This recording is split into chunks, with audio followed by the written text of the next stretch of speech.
Robert was about 5'6", a little hunched over, dressed in baggy jeans, and he didn't make eye contact when we first noticed him at the San Jose Book Arts Jam. But then he looked up, and he had these kind eyes, and my friend Susan and I went over and introduced ourselves, and we asked him if he needed a pep talk. He said he did. So when he started talking, he had this voice. It was smooth and low and beautiful, and he started to explain in his smooth, low voice that he was a radio DJ, and a pretty well-known one. And he said what he needed a pep talk on was this, that when people met him in person for the first time, he didn't look like what they thought he would look like. He shrugged and he's like, I'm not Julio Iglesias. So Susan and I sat with him and talked with him and listened carefully. Susan asked him questions while I typed up a pep talk on our typewriter.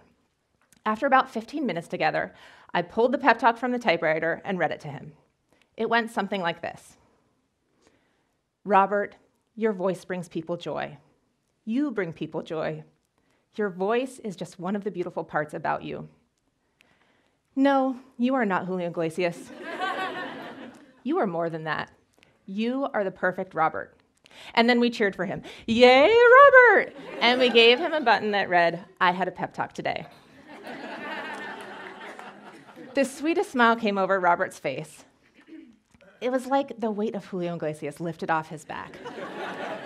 And I like to think when Robert walked away, he had a little, extra pep in his step. The Pep Talk Squad began when Susan was in her first year of graduate school at CCA in the first year of their social practice program. As anyone who's been to grad school knows, it makes you really aware that people need pep. So Susan was my best friend, and so when she asked me this ridiculous question of, do you want to start a Pep Talk Squad? I was like, sure, I would do anything with Susan. So we had no idea where we'd go or if we'd go anywhere at all, but we did know 3 things. 1, that everyone needs someone to cheer for them. 2, that there's value in connecting with strangers. And 3, that we trusted each other to do something goofy. 4, we knew that we needed to wear matching red sports jackets.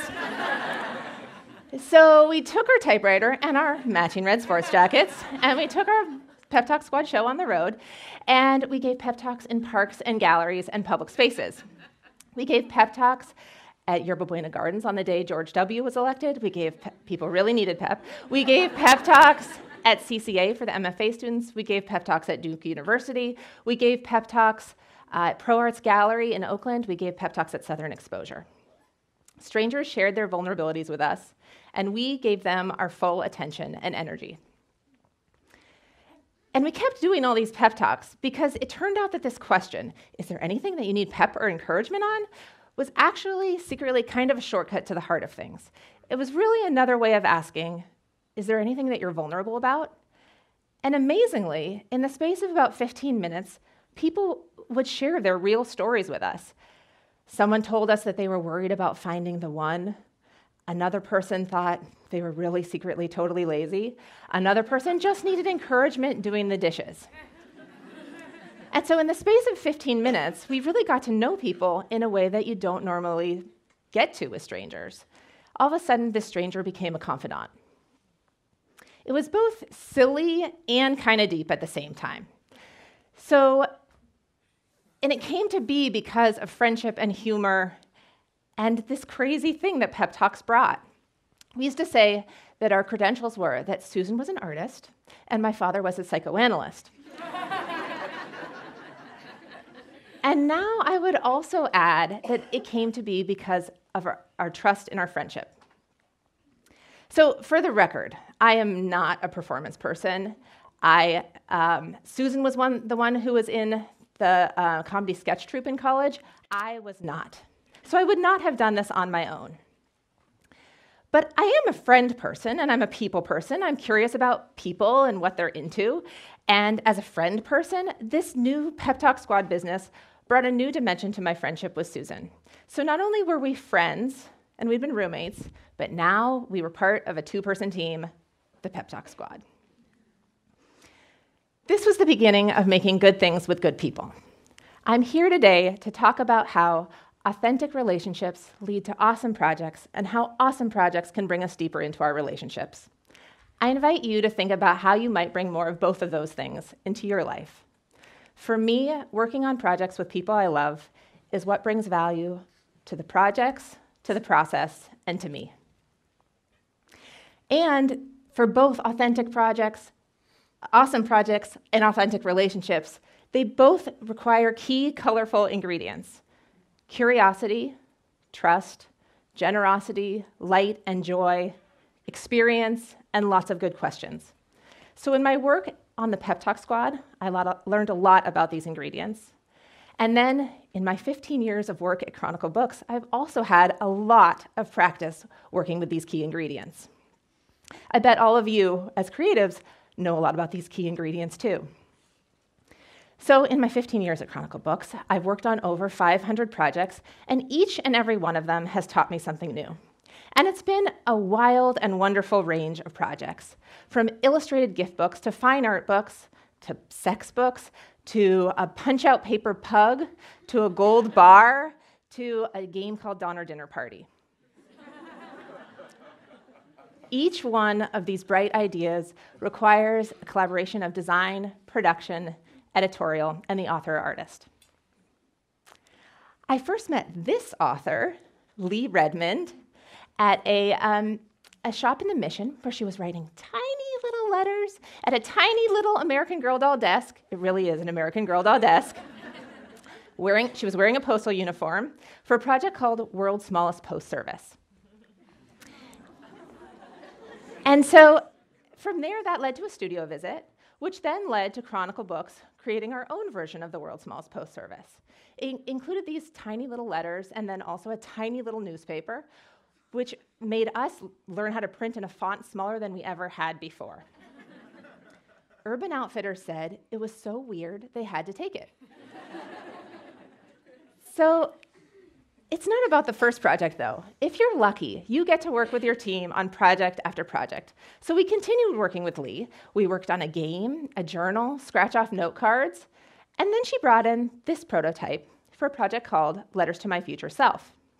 She had done the hand binding herself, and because when we sent this to the printer, they copied this more unusual binding, and then that's in part what makes this project so distinctive. So fast forward to the present, and we now have over 20 titles in this letters series. There's letters to my friend, letters to my grandchild, letters to my baby. So many letters. It's been this amazing smash success. And I love the story of Chronicle Books and Lee Redmond because it's a story about long-term collaboration, that we trusted the spark of working together, and those first projects did fine, but it was the fifth project that captured our audience's attention. I mean, okay, so who hits it out of the park on the first try every time? Anyone? Anyone? For those of us who don't, it can take the wind out of your sails. And, you know, as an editor at Chronicle Books, I see over and over again how it's people who are in it for the long haul who win, because they're the people who are able to generate project after project. And part of the amazing work is to just keep on making. As an editor, I've had lots of projects that have done well, and then a bunch of projects that haven't done well, and then some projects that really haven't done well. And it hurts. You know, you work so hard on something with your team, and then it's like, oh, it just wasn't what the world needed at that moment in time. Or maybe you work really hard on something with your team, and it never even reaches the light of day. But creative work requires an amount of risk-taking and optimism and endurance to keep on going. And it benefits from a team that has built up collaborative capital, that trusts each other to problem solve, to listen to each other, and to bring out the best in each other's work.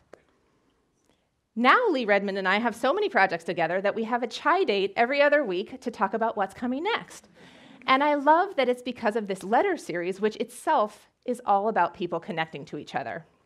I mean, think about how many letters potentially written we've got going here. If we've sold 2 million copies of the letters series, and each one includes 12 letters in it, then that's, mathematicians, over 24 million letters. 24 million letters potentially written. Sometimes we receive letters, speaking of letters, from people who experience projects in ways that we never imagined. One of the most meaningful ones I ever received was from a woman named Diane, who purchased this project, Paper Blossoms, for her mother, who was 3,000 miles away and had to be in the hospital.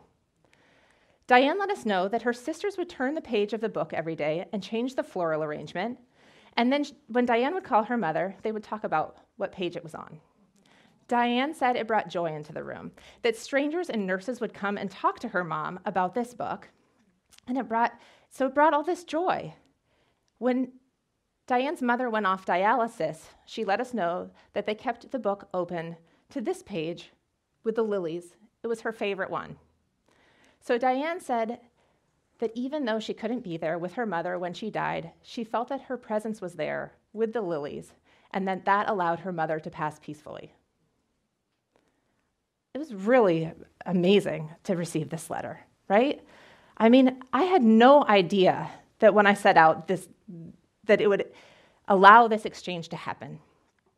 And it came to be because I met this wonderful paper engineer, Ray Marshall, at Maker Faire, where he was demoing a book called Castaway Pirates. It's a children's pop-up book. So I asked Ray if he was interested in making an adult pop-up book. And I do mean an adult pop-up book. I had just started as a sex editor at Chronicle Books and was like, wanted to do a really good job. So it's like, Ray, do you want to make a sex pop-up book? And he's like, no, I really don't. And, but he was interested in making a book that included flowers. And so we cooked up this idea.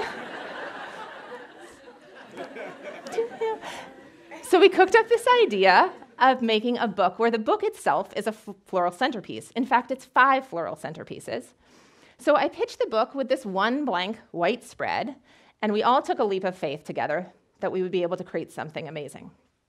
So normally when you make a book, you kind of know what the content is going to be, and then you build from there. But in this case, we had to see what Ray, as a master paper engineer, what he could do with the paper, and then figure out what the flowers could be. After the completion of this book, we worked on 2 more books and a set of pop-up note cards, and really pushed the limits of paper. One of the values for me in making good things with good people is that projects like Paper Blossoms surprise and delight people. People like Diane and her mom and her sisters and the nurses and the strangers who passed by in ways that you never imagined when you set out. And those projects can connect people in ways that you never imagined. So hundreds of projects later, it becomes clear to me that authentic relationships lead to awesome projects, and awesome projects can lead to authentic relationships. And that both of those things lead to more and more and more and more of them. You know, people like to get really hyped up over the solo creative genius idea or the one brilliant idea. But in my experience, creativity happens in the context of collaborative relationships. And it benefits from trust, from practice, and from fun. So all of this was happening. I was working on awesome projects with awesome people, and the world felt like it was getting bigger and bigger and more connected. And then my dear friend Susan died. Susan was 38 years old. She was my Pep Talk Squad partner, and she died pregnant with twins who also died. It was almost exactly 3 years ago today when I received one of those text messages that you never want to receive. Susan's younger sister, Sharon, texted me, "Christina, call me as soon as you get this message." Now, this was already not a good message to receive because she was 9 months pregnant with twins. But it was worse than I could have imagined. When I called Sharon back immediately, Sharon said, "Christina, sit down." I remember not sitting, staring at the kitchen floor. "Susan's gone," she said. She had died unexpectedly of an undiagnosed heart tumor. It was like an apocalypse. There was a time before Susan died and a time after Susan died. Who cares about pep talks or paper flowers? It really dropped the meaning out of things for me. In fact, it flattened me. Susan, who had seen me in the way that only the dearest of friends do. Susan, who had invited me into her art world. Susan, who could find humor in anything. my dear friend and Pep Talk squad partner, Susan, was gone. Now, I was hesitant to share this part of the story, one, because it's emotional, but more than that, because I was hesitant because I know that too often female artists are known more by their tragedy than by their work. And as an artist, Susan's work was taking off. She had just turned in the final pages to her book, Advice for My 80-Year-Old Self. She had quit her job as a curator and was working full-time as an artist, and she was an artist in residence at CALA. So I want Susan's life to be the part that lives on, not her death. And at the same time, for me, her life and her death are part of my story. So I didn't have much energy, but even in her death, Susan kept connecting me to her people. And so it gave me the energy to do one thing I know how to do, which is to form a team. So I assembled a grieving pack of Susan's community, people who represented different parts of her life as an artist, 2 curators, a writer, one of Susan's collaborators, her husband, her gallerist, and me, to steward the future of Susan's work. A shared love of Susan and her work brought us together, and a shared love of Susan and her work hold us together still. It's called Team Susan Art. I named it. I thought it was a good name. So Team Susan Art worked to pitch and land her work for the Art on Market Street posters. And I remember feeling a little bit stuck about choosing the pieces. And then one of my colleagues at work said, Christina, it's the craziest thing, but it's like you and Susan are still collaborating. And then all of a sudden that shifted something for me. It's like, okay, that freed me right up to choose the pieces and choose the project. Because in a crucial part of collaboration, there's trust. And I knew that Susan would trust me to choose the order and choose the pieces and choose the project. And so I chose this piece with a quote from her mom, Lupe, that says, trick your brain and smile. And I chose this piece with a quote from my dad, Fari, you can never catch up on having fun. And in one of the shelters on Market Street, they were back to back. And I knew that Susan would have enjoyed that. And I knew that she would have enjoyed that it made me happy as well. That spring, after Susan died, was like the spring of Susan. Her book, Advice for My 80-Year-Old Self, came out. Her work was up and down Market Street, and it was acquired and shown by 3 major museums in the area. And one of the places it was shown was here at SF MoMA, in the 2nd floor free space, available for anyone to see. And then her work went up out in the exterior of Mills College. And I remember driving over to the opening, talking to one of her collaborators on the phone, and realizing, oh, I would always go to Susan's openings, whether she was there or not, because that's what you do for your collaborators and friends.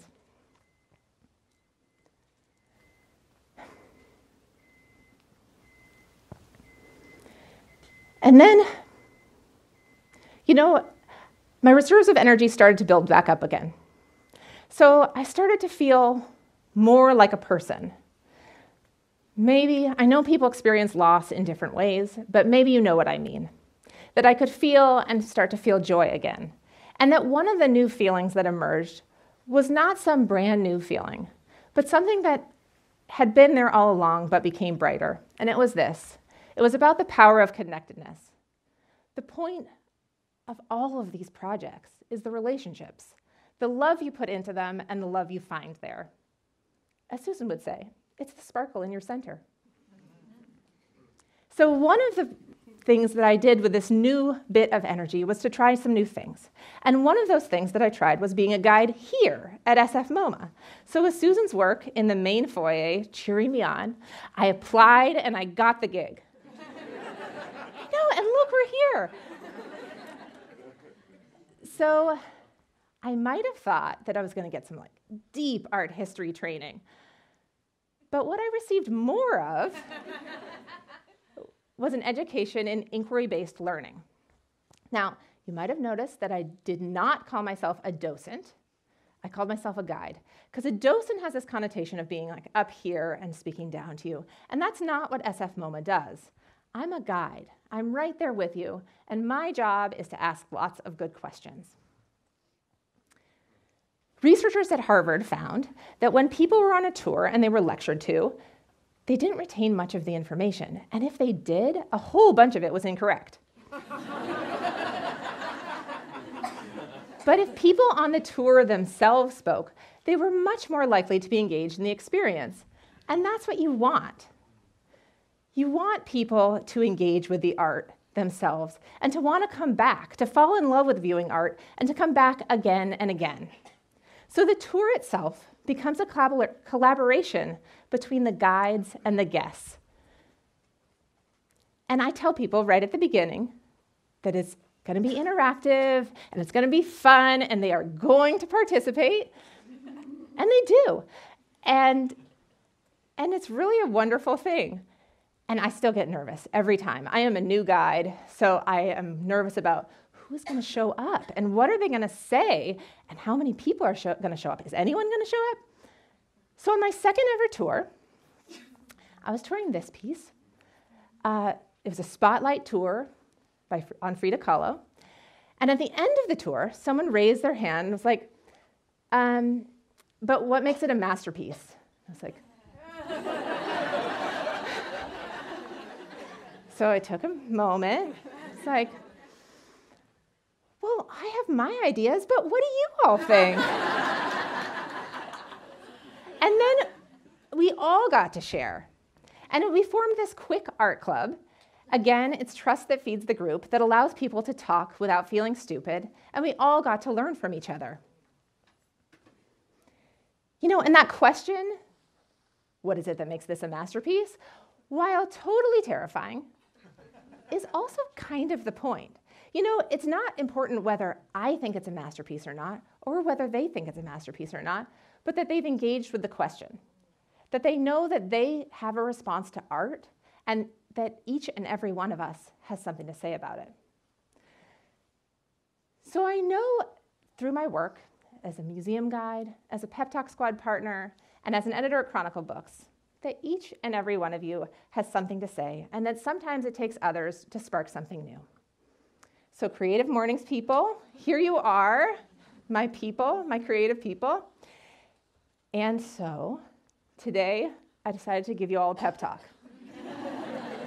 Now, I didn't talk with each one of you one-on-one, and I didn't spend 15 minutes with you, and I've also never given a pep talk to a group before, and I've never given a pep talk without Susan before. But in the spirit of trying new things, here goes.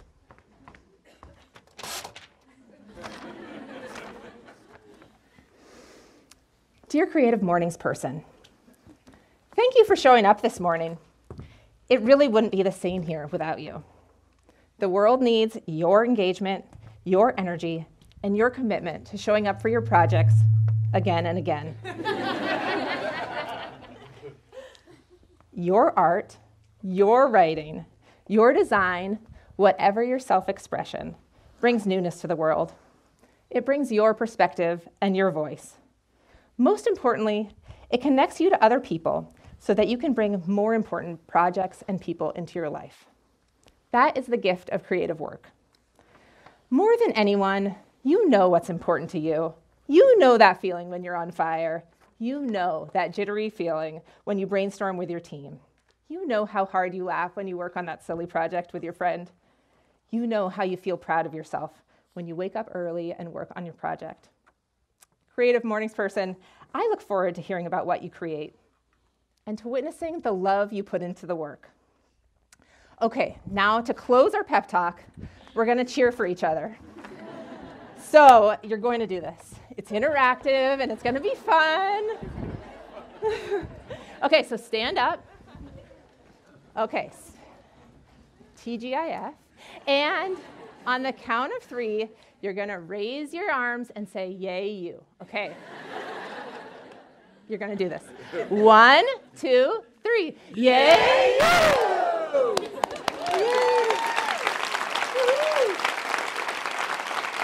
Thank you.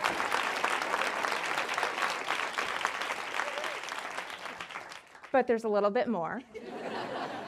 So you can sit down. So I know you're like, yeah, that was pretty fun. But also, maybe there's still a strain in your brain that's like, yeah, and I have 3 half-finished projects at home, but I just need an extra room for my DJ equipment / sewing supplies / writing desk. Or maybe, listen, lady, I just need to be with my friends on the weekends. I don't have time for insert your project here. But here's the thing. The world is going to keep on spinning, whether you put your weirdness into it or not. That idea that you're holding so preciously, well, if you don't share with others or make it real, then what does it do? Is that 4-hour window of free time going to fall from the sky? No, it's not. At work so often, or actually out in the world so often, I hear people say, you know, there's this children's book I want to write. And it's like the fantasy of the children's book that they want to write. Because at that point, it's just an idea. But until you're actually writing it or doing it, whatever your project is, then it's not the real concrete thing that could lead to real interesting people. I have a colleague at work who makes time to write, who makes time for art, and at her events, people are always like, how does Bridget do it? And the simple truth is, she makes time for it. She changed her work week so that she can focus every other Friday. Her dad watches her daughter on Sunday afternoons. And she organized a ladies' drawing night so that she can see her friends and draw at the same time. It doesn't all have to be hard. You could even make it fun. So seriously, what are you waiting for? What is it that you want to be doing, and why aren't you doing it? Your heart might break. Your project might not sell 1 million copies. I totally hear you. And they might also introduce you to the people and the projects that bring more meaning to your life. Finally, speaking of introductions, I want to introduce you to someone who knows you really well. This is the new age part of your Creative Mornings journey. Get ready. Okay, in honor of my dear friend Susan and her advice for my 80-year-old self series, let's try this. Close your eyes.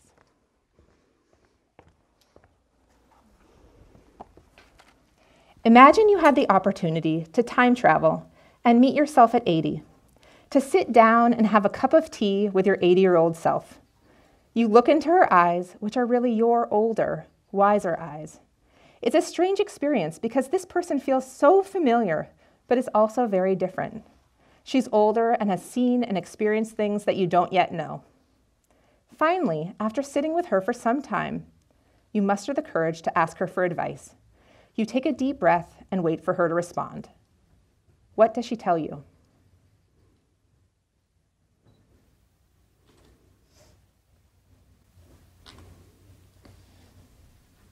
Okay, you can open your eyes now. Here's what my 80-year-old self tells me. Love is everywhere. Look for it.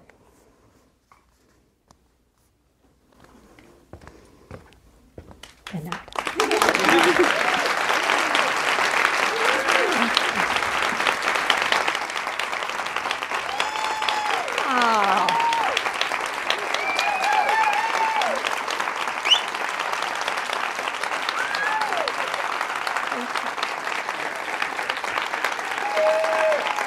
Yeah.